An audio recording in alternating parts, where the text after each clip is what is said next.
Very good morning to all. एक और नए टॉपिक के साथ गाउस का नियम तथा उसके अवकल एवं समाकल स्वरूप। इसको जानने से पहले हमें यह पता होना चाहिए कि गाउस का नियम क्या है। सीनियर क्लास में भी हमने गाउस का नियम पढ़ा है। गाउस का नियम किसी विद्युत क्षेत्र में स्थित बंद पृष्ठ से निर्गत विद्युत फ्लक्स और उस पृष्ठ द्वारा परिबद्ध आवेश दोनों के मध्य संबंध स्थापित करता है। इसका स्टेटमेंट क्या है? गाउस के नियम के अनुसार किसी विद्युत क्षेत्र में स्थित बंद पृष्ठ से निर्गत कुल फ्लक्स उस पृष्ठ द्वारा परिबद्ध नेट आवेश तथा एप्सिलॉन 1/एप्सिलॉन के गुणनफल के बराबर होता है। एप्सिलॉन क्या है, इससे पहले हम स्टेटमेंट एक बार देख लें अच्छे से। तो गाउस के नियम का स्टेटमेंट क्या कहता है? विद्युत क्षेत्र में स्थित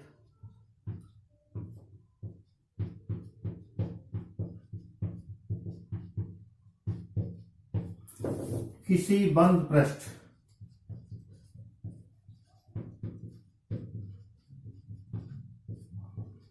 से निर्गत नेट फ्लक्स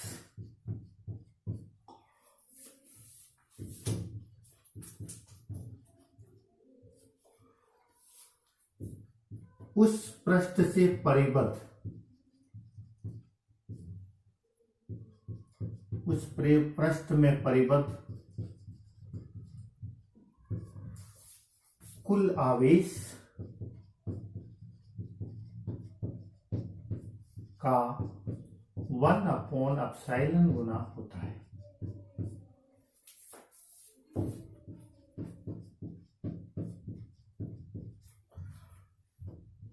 ये गाउस के नियम का स्टेटमेंट है। एप्सिलॉन क्या है?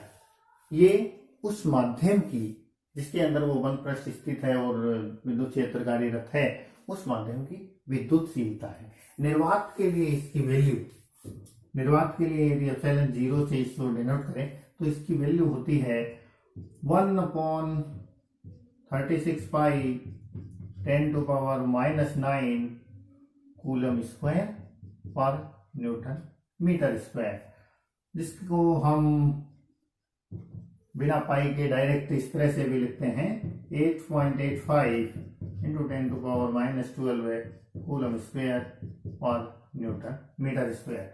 सो ये निर्वात की विद्युतशीलता। अब हम गाउस के नियम के मैथमेटिकल फॉर्म पे आते हैं। किसी बंद पृष्ठ से निर्गत नेट फ्लक्स उस पृष्ठ में परिबद्ध कुल आवेश का 1/एप्सिलॉन गुना होता है। तो हम कोई पृष्ठ मान लें, कोई काल्पनिक पृष्ठ है, मान लो कोई काल्पनिक पृष्ठ S है और उसमें आवेश है, कोई मान लो Q1 है, Q2 है, Q3 है and so on. So total आवेश, नेट आवेश क्या हो जाएगा?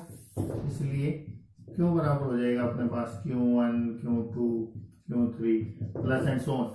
और ये आवेश में चिन्ह का ध्यान रखना है, ये पॉजिटिव नेगेटिव हो सकते हैं। जो भी प्लस है तो प्लस आवेश आ जाएगा, माइनस है तो आवेश। टोटल उनका कुल योग, बीजगणितीय योग जो है उसका 1/एप्सिलॉन गुना होता है। अब हम देखें विद्युत फ्लक्स क्या है। यदि विद्युत क्षेत्र E है तो पृष्ठ से संबद्ध फ्लक्स या निर्गत फ्लक्स क्या होगा? विद्युत फ्लक्स, इसको हम यदि फाई से डिनोट करें तो फाई क्या होगा? बंद पृष्ठ पर पृष्ठ समाकल और E डॉट dA, ये होगा फाई, इक्वेशन नंबर 1। अब हमारा स्टेटमेंट कहता है कि फ्लक्स जो है वो नेट आवेश का 1/एप्सिलॉन गुना होगा। तो इसलिए गाउस नियम से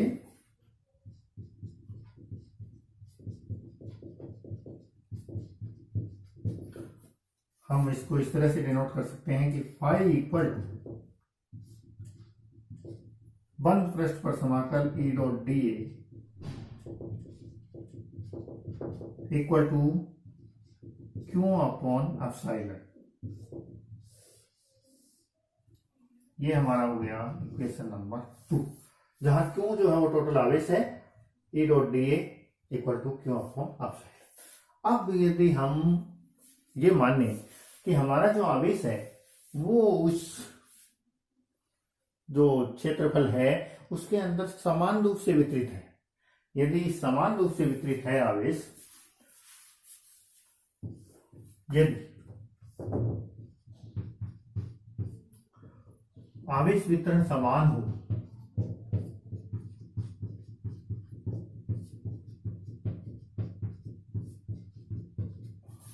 तथा आवेश घनत्व आयतन आवेश घनत्व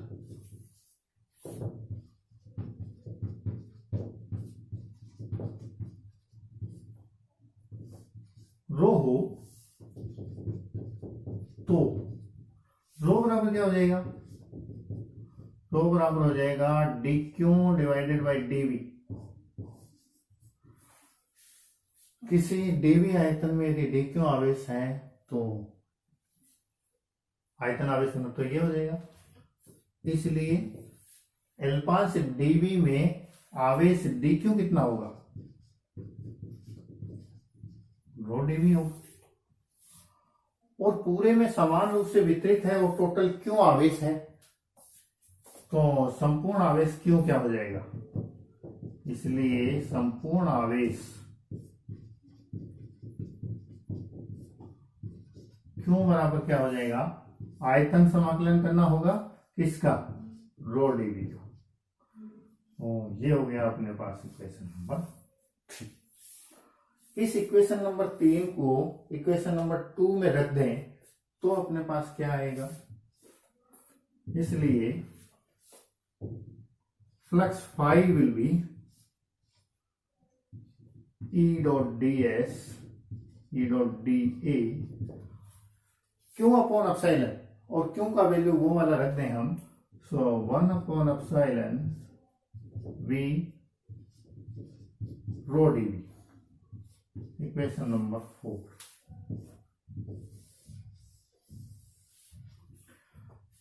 ये गाउस नियम का समाकलन रूप कहलाता है। ये इक्वेशन नंबर 4 गाउस नियम का समाकल रूप कहलाता है, इंटीग्रल फॉर्म। तो ये हमारा समाकल रूप हमें मिल गया।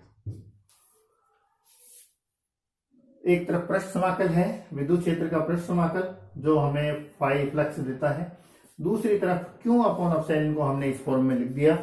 ये टोटल आवेश यदि समान रूप से वितरित है तो volume integral rho DV divided by epsilon. तो ये जो इक्वेशन नंबर 4 है इसको हम कहते हैं समाकलन रूप में गाउस का नियम। अब हम अवकल फॉर्म में गाउस के नियम को और देखेंगे।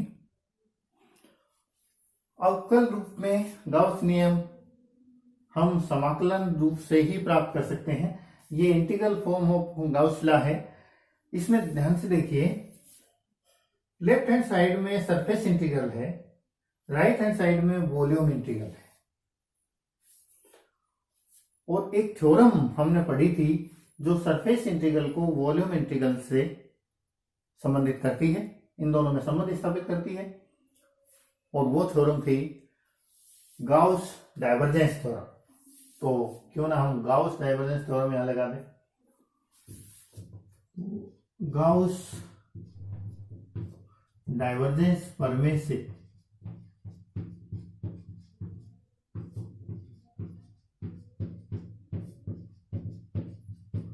गाउस डाइवर्जेंस प्रमेय क्या कहता है?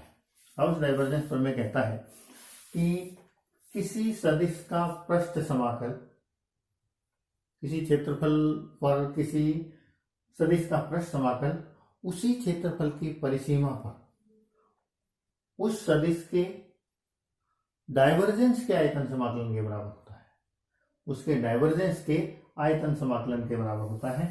तो यहां से हम इस पृष्ठ समाकल को यदि आयतन समाकलन में बदल दें तो ये हमारा फाई इक्वल टू पृष्ठ समाकलन ई डॉट डी ए, और गाउस डाइवर्जेंस थ्योरम लगा के हम इसको वॉल्यूम इंटीग्रल में बदल दें। किसका वॉल्यूम इंटीग्रल? डाइवर्जेंस यानी del dot E D. Equation number 5।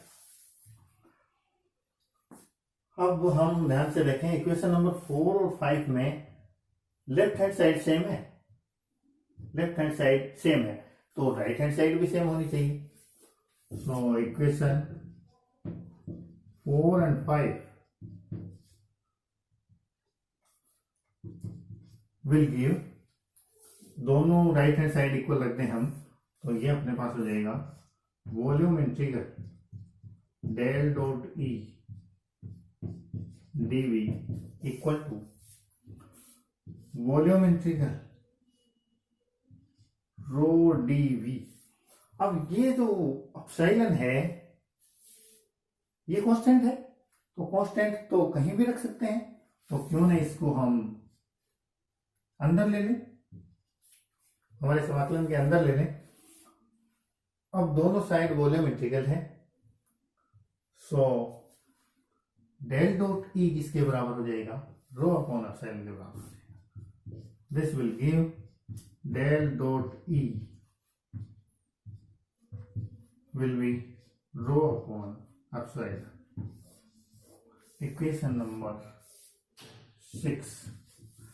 ये गाउस नियम का अवकल रूप है, ये गाउस नियम का अवकल रूप है, अर्थात विद्युत क्षेत्र का डाइवर्जेंस आयतन आवेश घनत्व का 1 अपॉन एप्सिलॉन गुना होता है। इसको इस रूप में भी आप लिख सकते हैं, divergence E equal to rho upon epsilon. इस फॉर्म में भी हम इसको लिख सकते हैं। तो ये अपने पास इक्वेशन नंबर 6 है, वो अवकल रूप है गाउस नियम का,